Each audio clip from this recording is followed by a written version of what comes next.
source ইনফৰমেশনেৰ ওপৰত ভিত্তি কৰি এখন পাৰ্লাৰ যিটো পাৰ্লাৰ নাম হৈছে লুক্স পাৰ্লাৰ গণেশগুৰি তাত মানে অলপমান মানে দেহ ব্যৱসায় হ'ব বুলি এটা খবৰ এটা আহিছিলে সেইটোত আমাৰ ৰেড কৰা গৈছিলে ৰেড কৰাৰ পাছত তাতে আপোনাৰ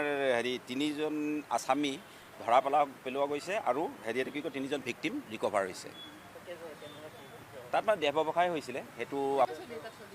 সেইটো তদন্তত ওলাব এতিয়া সদ্যহতে যোৱাকালি আমি মানুহখিনি ধৰিছোঁ তাৰপাছত তদন্তত বাকীখিনি ওলাব কেছ এটা ৰেজিষ্টাৰ কৰিম বাকী আইনগতভাৱে যিখিনি কৰিম তেখেতক এৰেষ্ট কৰা হৈছে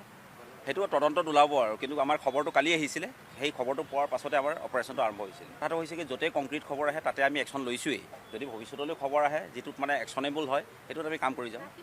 আপত্তিজনক কিবা কিবি পোৱা গৈছে যিটো কথা মই ক'ব নোৱাৰোঁ খোলাখুলিকৈ পোৱা গৈছে চ'ৰ্চ ইনফৰমেশ্যনৰ ওপৰত ভিত্তি কৰি এখন পাৰ্লাৰ যিটো পাৰ্লাৰ নাম হৈছে লুক্স পাৰ্লাৰ গণেশগুৰি তাত মানে অলপমান মানে দেহ ব্যৱসায় হ'ব বুলি এটা খবৰ এটা আহিছিলে সেইটোত আমাৰ ৰেড কৰা গৈছিলে ৰেড কৰাৰ পাছত তাতে আপোনাৰ তিনিজন আসামী ধৰা পেলোৱা গৈছে আৰু কি কয় তিনিজন ভিকটিম ৰিকভাৰ হৈছে তাত মানে দেহ ব্যৱসায় হৈছিলে সেইটো আপোনাৰ তাৰে ভিকটিম তিনিজনেই ৰিকভাৰ হ'ল এজন কাষ্টমাৰ তাৰে এজন কেয়াৰটেকাৰ আৰু এজন হৈছে যিয়ে মানে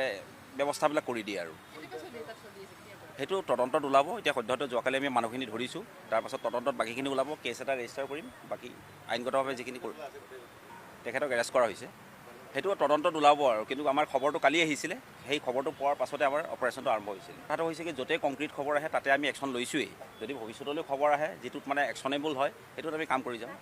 আপত্তিজনক কিবা কিবি পোৱা গৈছে যিটো কথা মই ক'ব নোৱাৰোঁ খোলাখুলিকৈ পোৱা গৈছে চ'ৰ্চ ইনফৰমেশ্যনৰ ওপৰত ভিত্তি কৰি এখন পাৰ্লাৰ যিটো পাৰ্লাৰ নাম হৈছে লুক্স পাৰ্লাৰ গণেশগুৰি তাত মানে অলপমান মানে দেহ ব্যৱসায় হ'ব বুলি এটা খবৰ এটা আহিছিলে সেইটোত আমাৰ ৰেড কৰা গৈছিলে ৰেড কৰাৰ পাছত তাতে আপোনাৰ তিনিজন আসামী ধৰা পেলোৱা গৈছে আৰু কি কয় তিনিজন ভিকটিম ৰিকভাৰ হৈছে তাত মানে দেহ ব্যৱসায় হৈছিলে সেইটো আপোনাৰ তাৰে ভিকটিম তিনিজনেই ৰিকভাৰ হ'ল এজন কাষ্টমাৰ তাৰে এজন কেয়াৰটেকাৰ আৰু এজন হৈছে যিয়ে মানে ব্যৱস্থাবিলাক কৰি দিয়ে আৰু সেইটো তদন্তত ওলাব এতিয়া সদ্যহতে যোৱাকালি আমি মানুহখিনি ধৰিছোঁ তাৰপাছত তদন্তত বাকীখিনি ওলাব কেছ এটা ৰেজিষ্টাৰ কৰিম বাকী আইনগতভাৱে যিখিনি কৰিম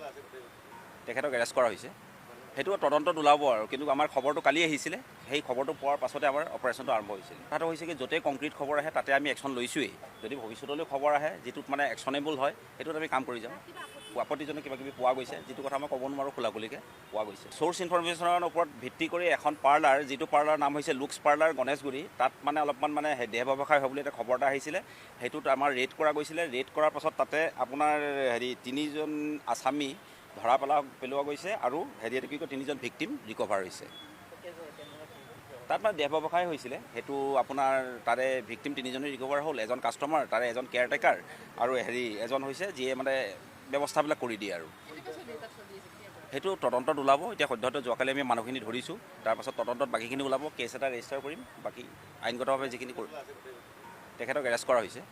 সেইটো তদন্তত ওলাব আৰু কিন্তু আমাৰ খবৰটো কালি আহিছিলে সেই খবৰটো পোৱাৰ পাছতে আমাৰ অপাৰেশ্যনটো আৰম্ভ হৈছিল তাত হৈছে কি য'তেই কংক্ৰিট খবৰ আহে তাতে আমি একশ্যন লৈছোঁৱেই যদি ভৱিষ্যতলৈ খবৰ আহে যিটোত মানে একশ্যনেবল হয় সেইটোত আমি কাম কৰি যাওঁ আপত্তিজনক কিবা কিবি পোৱা গৈছে যিটো কথা মই ক'ব নোৱাৰোঁ খোলাখুলিকৈ পোৱা গৈছে